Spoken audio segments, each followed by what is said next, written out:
asked, "What is your name?"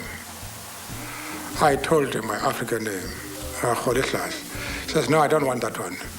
You must have a Christian name." So I say, "No, I don't have one." She says, "You are from today. You are going to be Nelson."